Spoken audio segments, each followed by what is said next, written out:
World War II. On December 7, 1941, Japan attacked the American fleet at Pearl Harbor, triggering our entry into that war.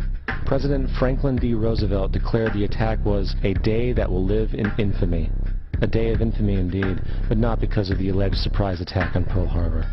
After 60 years of surfacing information, it is clear that not only was the attack on Pearl Harbor known weeks in advance, it was outright wanted and provoked. Roosevelt, whose family had been New York bankers since the 18th century, whose uncle Frederick was on the original Federal Reserve Board, was very sympathetic to the interests of the international bankers, and the interest was to enter the war, as we've seen, nothing is more profitable for international bankers than war. In a journal entry by Roosevelt's Secretary of War Henry Stimson, dated November 25, 1941, he documented a conversation he had with Roosevelt. The question was, how should we maneuver them into firing the first shot? It was desirable to make sure the Japanese be the ones to do this, so that there should remain no doubt as to who were the aggressors. In the months leading up to the attack on Pearl Harbor, Roosevelt had done almost everything in his power to anger the Japanese, showing a posture of aggression. He halted all of Japan's imports of American petroleum. He froze all the Japanese assets in the United States. He made public loans to nationalist China and supplied military aid to the British, both enemies of Japan in the war, which, by the way, is completely in violation of international war rules. And on December 4th, 3 days before the attack, Australian intelligence told Roosevelt about a Japanese task force moving towards Pearl Harbor. Roosevelt ignored it.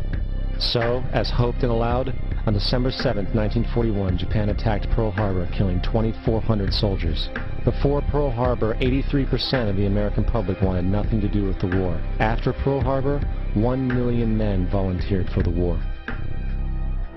It is important to note, Nazi Germany's war effort was largely supported by two organizations, one of which was called IG Farben. IG Farben produced 84% of Germany's explosives, and even the Zyklon B used in the concentration camps to kill millions.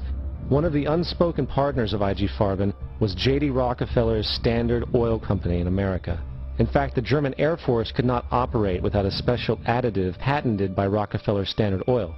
The drastic bombing of London by Nazi Germany, for example, was made possible by a $20 million sale of fuel to IG Farben by the Rockefeller Standard Oil Company. This is just one small point on the topic of how American business funded both sides of World War II.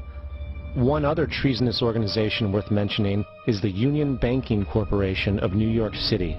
Not only did it finance numerous aspects of Hitler's rise to power, along with actual materials during the war, it was also a Nazi money laundering bank, which was eventually exposed for having millions of dollars of Nazi money in its vaults. The Union Banking Corporation of New York was eventually seized for violations of the Trading with the Enemy Act. Guess who the director and vice president of the Union Bank was? Prescott Bush, our current president's grandfather, and of course our former president's father.